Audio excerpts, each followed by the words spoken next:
Good evening, good afternoon, good morning, and good night. I'm going to be coming to you today with the utmost of exciting topics, the one that really gets everyone out of bed taxation. And now, you might not care about taxes. I will tell you, if you're involved in cryptocurrency and this is your first year in cryptocurrency, within the next 6 months, you're going to care about taxes. Trust me. So basically, I just want to go through a couple sources that I've been looking through to check out the tax implications for me in Canada. So this is specific to your country, and sometimes even more specific than that. You have to look at the rules that apply to you. So if you live in Canada, this is an overview of the rules that apply to you. And remember something else too. I'm an accounting student. I'm not an accountant. I've never worked with anyone. I've never done their taxes. Like this isn't like advice. Like I'm tired of the shtick, not financial advice, but basically I'm not telling you how to do your taxes here. I'm an accounting.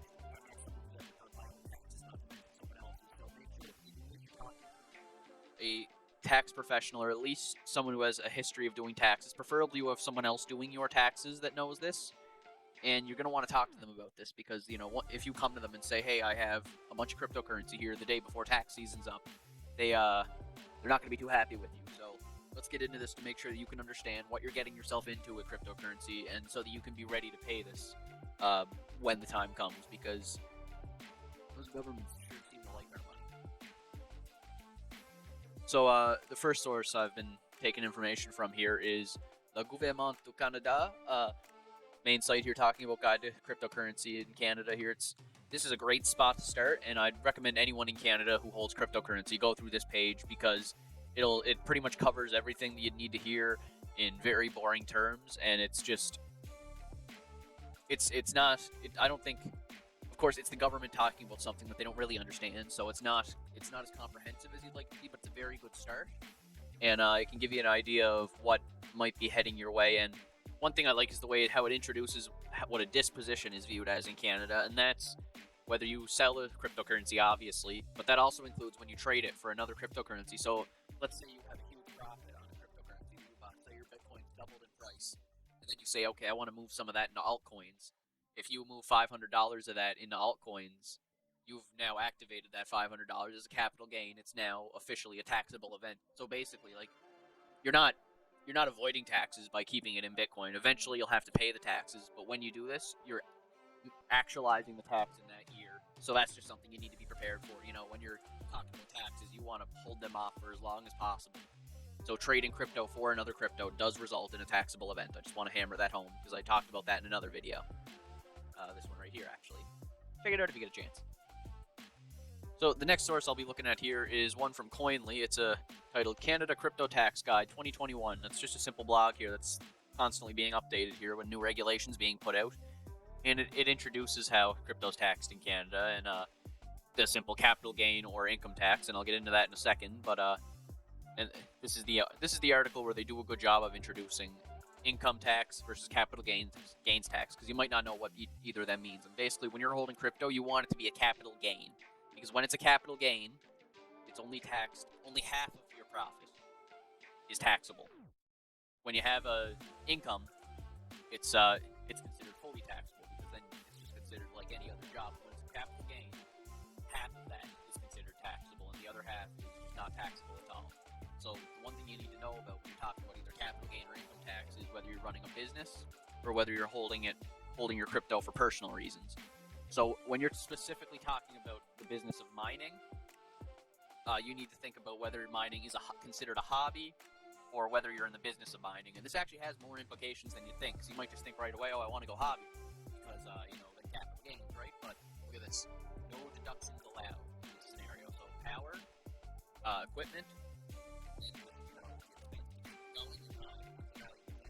none of that is, well, I guess you can't really deduct your time anyway unless you're paying yourself, which is more taxable, so don't mind that. Now, if you're in the business of mining, it's considered income, so you have to pay full tax on it. But you are allowed to take deductions.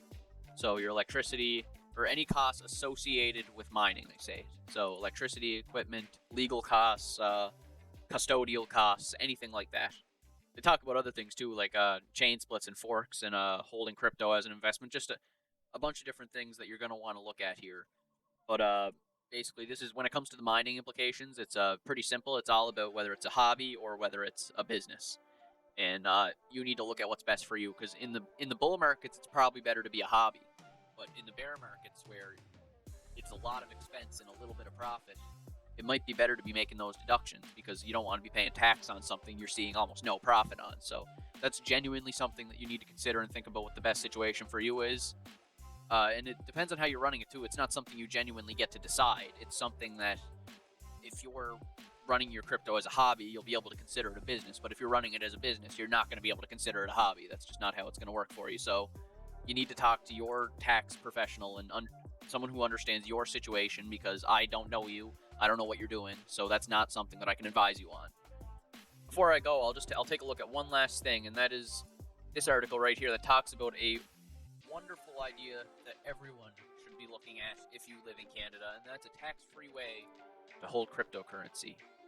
How? Is it illegal? Of course it's illegal. You're not paying the government tax. I'm just kidding. It's not illegal. This would be through your tax-free savings account, where you're allowed to make up to $5,000 a year in contributions, and you can use that to purchase stocks tax-free. And you might be thinking, well, how am I going to purchase stocks? A Bitcoin ETF. So I'm not going to advise you on which Bitcoin ETF or anything, but you should look in and see which ETF is best for you. You have to pay a small fee on them annually, but basically this is a way to get exposed to Bitcoin tax-free. And there's other options too. There's other cryptocurrencies considered in this as well. So, you're not, when you're talking about mining, you're not going to avoid tax on your mining. But once you sell that and want to buy back in, it might be a good idea to consider looking at a tax-free savings account as one of your vehicles of investment for your long-term cryptocurrency holding, especially when you're looking at purchasing in a bear market, when the shares in these ETF are going to drop the price of Bitcoin.